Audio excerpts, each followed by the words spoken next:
my screen. And Sarah, you can go ahead and share your screen, and I will turn things over to Alston to kick us off. All right, thank you, Jessica. So first, we have a presentation, Bulk Imports and Cloud-Based Collaboration, Populating Finding Aids for Large Collections. Sara Kaparos, who can correct me if I've said her last name wrong, her is a project archivist at the University of Tennessee at Chattanooga. She received her MLIS from the University of Alabama in 2023. And Bowden Wilson, him, is a history and classics double major at the University of Tennessee at Chattanooga. He has been a student employee with UTC Special Collections for 2 years. And so this presentation, here's our description. ArchivesSpace Bulk Import Template is an efficient tool to populate finding aids for large collections. Although it's a great resource, its complexity can be overwhelming for undergraduate student assistants. In this session, you will discover how the University of Tennessee at Chattanooga Special Collections developed a workflow to populate the finding aid of a large archival collection while maintaining a clear method of data entry for our student employees.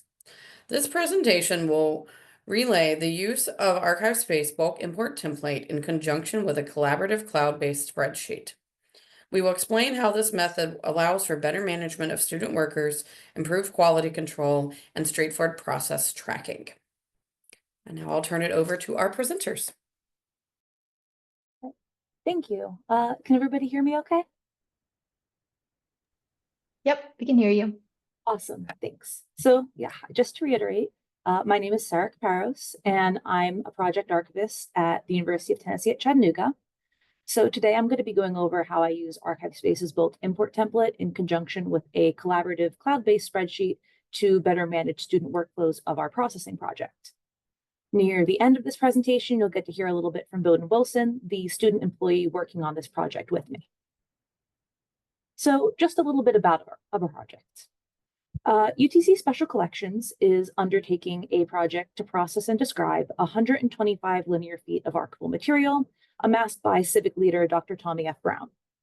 Dr. Brown was both the first Black woman elected to represent the 28th District in the Tennessee House of Representatives and one of only 16 Black women to ever serve in the Tennessee State Legislature. Before her career in politics, Dr. Brown was an educator at the University of Tennessee in Chattanooga, where in 1971, she became the first Black person to be appointed to a tenure track position, and in 1980 became the first Black woman to lead an academic department when she established the social work program. She also led and supported a lot of community organizing in Chattanooga, Tennessee, and we have the records to show it. So due to the extent of this collection, we determined that using the bulk import template available through ArchivesSpace's migration resources would be the most effective method of populating the collection's finding aid. So the bulk import template that we use in our process is one of the migration tools offered freely to ArchivesSpace community members. It's accessible for download through ArchivesSpace's migration tools and data mapping resources webpage. When you go to that page, you'll find the data import and export map section. Clicking on any of these links on the left will lead you to the page shown on the right, just with every different template you can download for this process. There is an Excel option and a CSV option. I personally think that the CSV option could still be worth the effort if anyone is working in a situation without a Microsoft Office subscription. But since we have Microsoft Office, I chose to use the Excel file template because it's just a lot easier to work with. Starting off, the Excel version is just easier to read. It shows you the mapping for the section and field your input goes to. It's color coordinated into 9 different sections, and it marks required fields in red, which I don't know about all of you, but I personally love a color coordinated spreadsheet. It also has brief notes on how to enter fields into the template based off of which fields use controlled vocabularies. I found that extra helpful for the hierarchical relationship fields, since that one's entered as a number relative to the context object that you're uploading for, with, say, putting 1, making it a sibling of whatever record you've selected as a context object, and 2 being a child. I've been separating my uploads by series, so I'm pretty consistently putting a second level. But if you were uploading records at multiple levels at the same time, it's pretty useful. There are also drop-down menus for the inputs that have values coming from controlled lists rather than free text entry. For example, marking true or false for publication or restriction status, and for selecting date types. So I'm not going to tell you that I got this template working for me on the first or even second try, because that would be a blatant lie and serve absolutely no purpose. It took me multiple attempts to get it working the way I wanted. There's a couple different reasons for this. One issue I had was trying to upload file records without first creating the series to which they belonged in the finding aid. I kind of thought I could do that in the template at the same time. No. Even when I messed with her relationship levels a bit, nothing ended up as a child or sibling where I wanted to. I'm sure fiddling around with that more, there might be a way to make that work, but it was really just simpler for me to create all of the series in ArchivesSpace and then upload batches one series at a time. The most time-consuming issue I had was the EADID or resource URI requirement. It is required to have one or both of these fields in order for the data in the template to upload to the correct location. We don't currently use EADIDs in our finding aid. So in a spectacular moment of user error, I mistook the reference ID as the other required field rather than the resource URI. I don't really have a great excuse for that, other than the fields were next to each other and started with R, but as I said, user error. I then spent a not insignificant amount of time in DevSpace trying to upload something with the wrong information in the required field. This is not something I'm proud of. I am publicly admitting to this purely to stress to you how important it is to test your batch uploads. If you have a dev environment, use it. Yes, you can always delete and edit things later, but it is just so much easier to figure out your method in a test space and then just use it once it actually works. So I've gone through the whole ordeal of testing. I've decided the bulk import template is definitely worth the time, and I love the pretty colors. So why not just do all of the work in the bulk import template? Well, I might like to direct your attention right here to column GE, where seeing the name of that column, you might kind of notice that the template is just a little big, being 161 columns. So for the records we're creating, we're using less than 15 of these columns generally, and we've got smart student employees. They're hard workers, but being given such a large spreadsheet to work in as an undergraduate can be overwhelming. They're not used to working in spreadsheets of this size, and this isn't the archival work they're as accustomed to doing in our special collections. Also, I want to be able to keep exclusive upload control for the batches.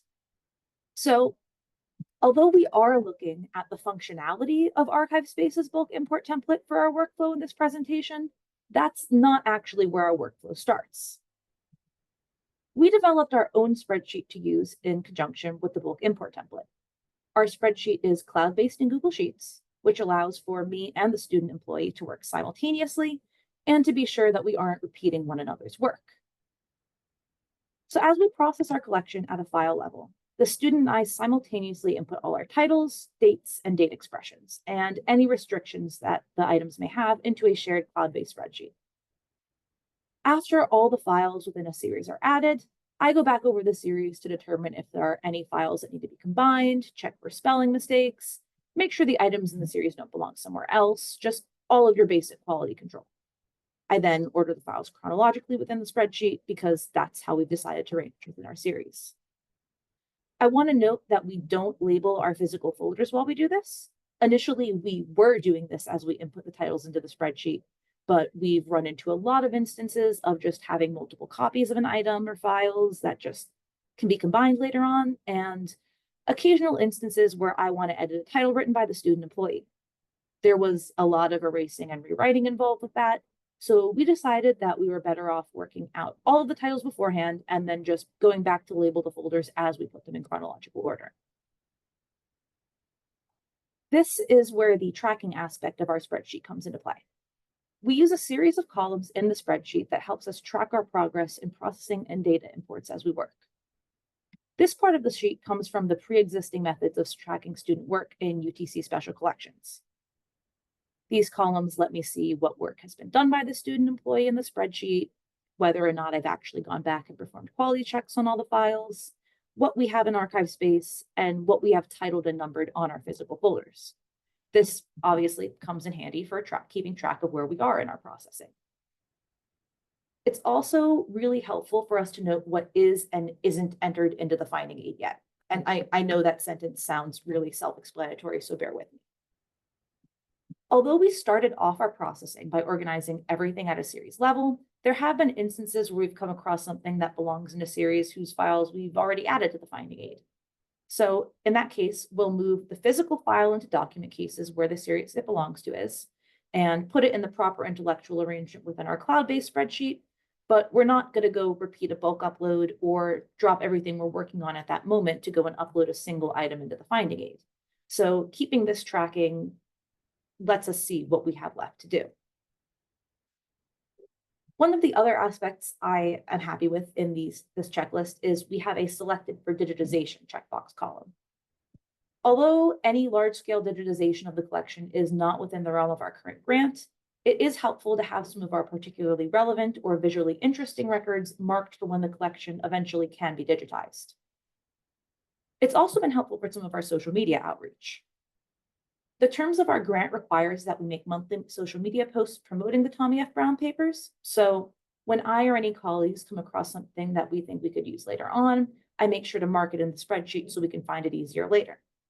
One of my colleagues found a really interesting pamphlet in the collection and a DVD for a building dedication ceremony that we wanted to use. So I was able to mark these records for digitization.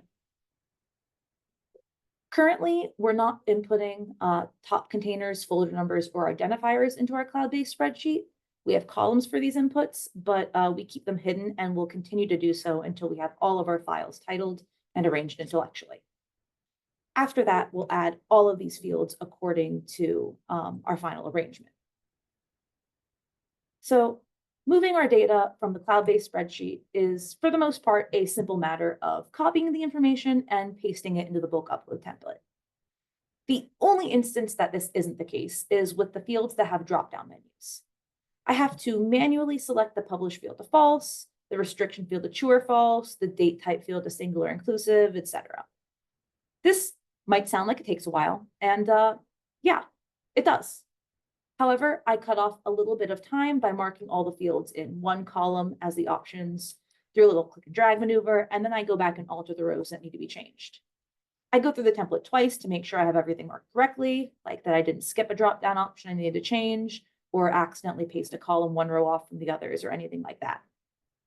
Once again, I'm not going to say that doing this can't be a bit time-consuming, but when you consider it against how much time it would take to do individual manual entries for every file in a collection that's over 100 linear feet, it is basically nothing.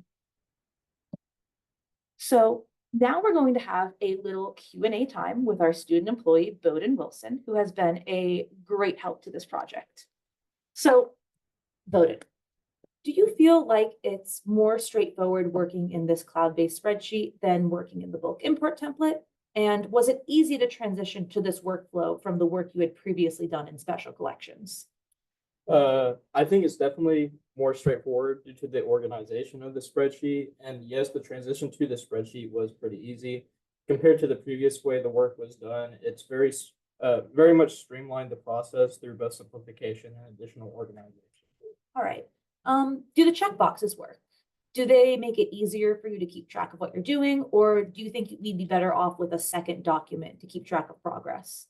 Yes, the checkboxes are very useful. It allows for better organization of multiple categories into a single spreadsheet and still allows for it to be very straightforward and easy to use. So yes, the addition of the checkboxes has made it very easy to keep track of the work done in the collection.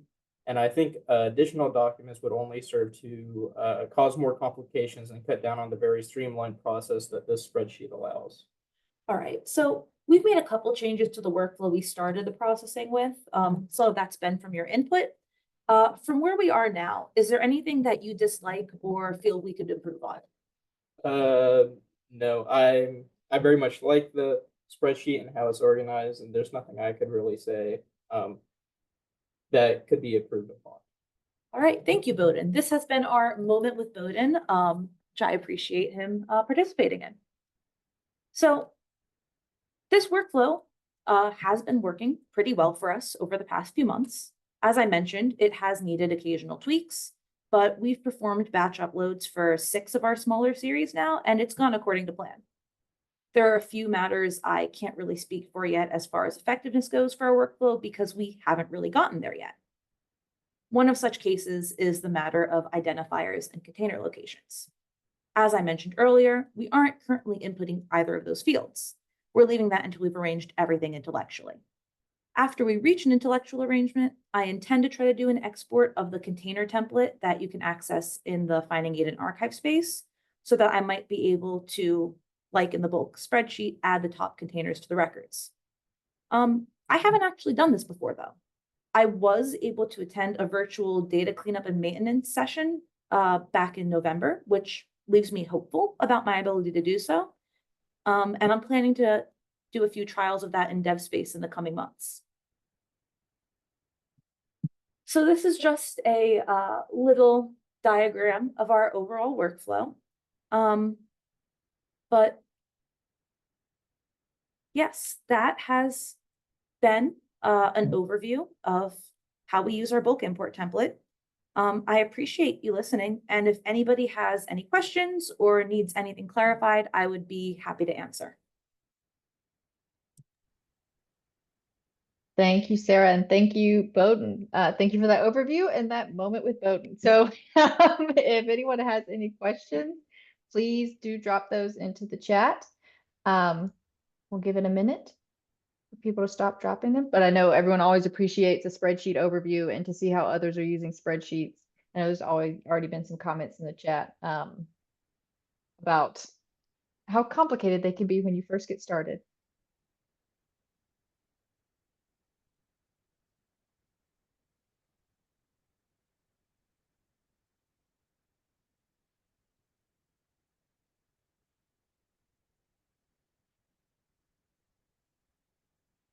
Rosemary asked if you would be willing to share a blank copy of your cloud-based spreadsheet. I think it would be a great addition to my workflows and helpful to my students as well. Let's see. I would not mind at all. I need to get a blank template out. Is that something that I can send to you guys to get posted with the agenda meeting? Absolutely, for sure. All Yeah, right. if you're comfortable sharing that, we will share a link on the wiki with that. I think that would be wonderful. All right, no problem.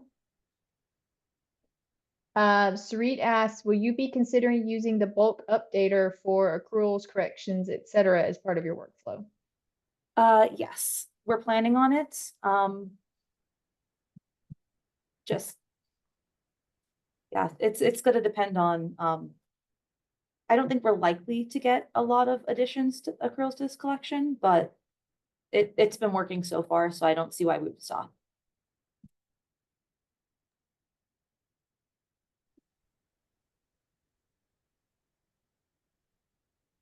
Hillary asks, can you elaborate on your dev workflow? Do you have a dummy resource in ArchivesSpace, in ASpace dev that then import to see if everything works, then go and add to your production instance? Do you go back and delete the inventory in dev? So I have like a dummy resource in DevSpace that I've just been, while I was developing the bulk import workflow, I was testing all of my uploads there first. Before I upload any of the batches, I will test it in the DevSpace, and then I'll just go into the regular ASpace backend and upload it there if there were no problems.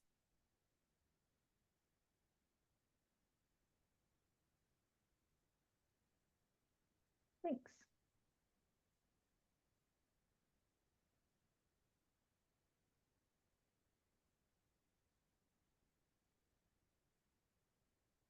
We do have a Crystal Rycroft. You posted something to the Q&A, but I'm not sure if it's a question, if you want to maybe clarify.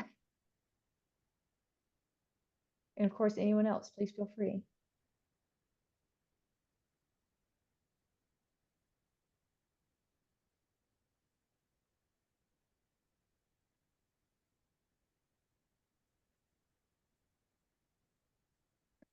Crystal asked, do you have any suggestions on bulk imports for resource records? I haven't specifically been adding more than one resource record at a time. I've just been working within the files personally. If anybody else has something to share on Yeah. that matter, I wouldn't mind them chiming in, but. Yeah, for sure. If anyone has any tips or tricks, feel free to either answer in the Q&A or chime in with the chat. That would be interesting to see.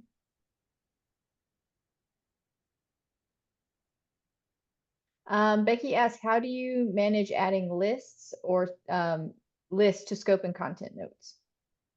Okay,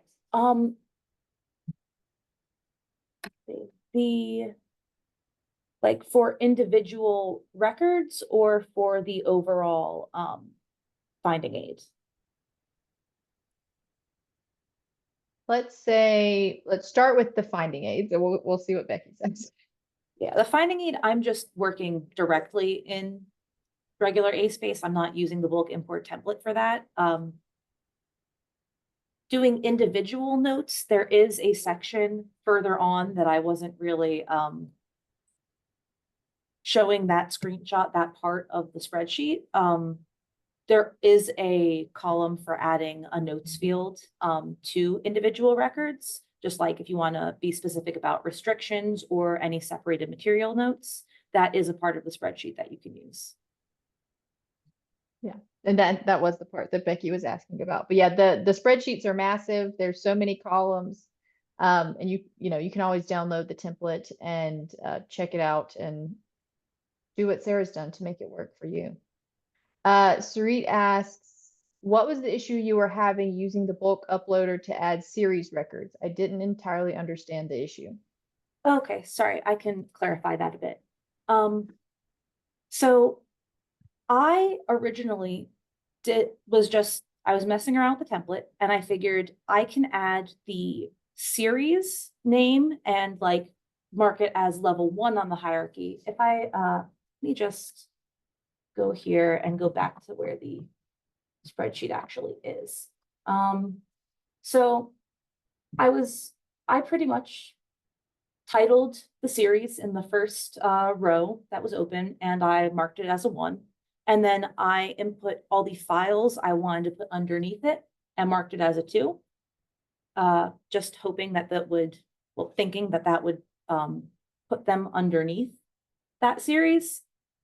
However, that meant that I was not linking it to a context object that existed yet, which after trying it, it seems, oh, duh, that makes sense. But yeah, you need to have the context object that you're relating something to actually made in ArchivesSpace before you try to put anything like a child of it.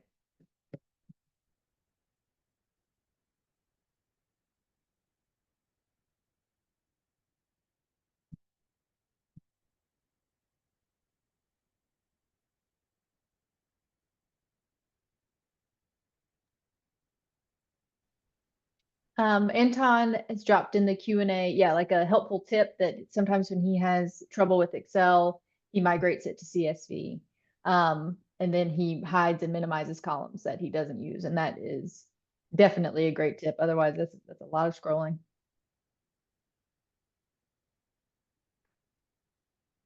All right. Well, so we are at time, so we're gonna and we're caught up on the Q&A, so we're gonna go ahead and move on. But thank you so much, Sarah.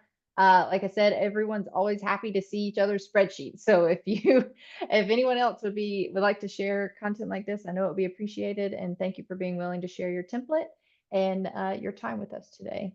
And we're gonna go ahead. Yeah. And we're going to go ahead and move on with that. So I'll turn things over to Alston to introduce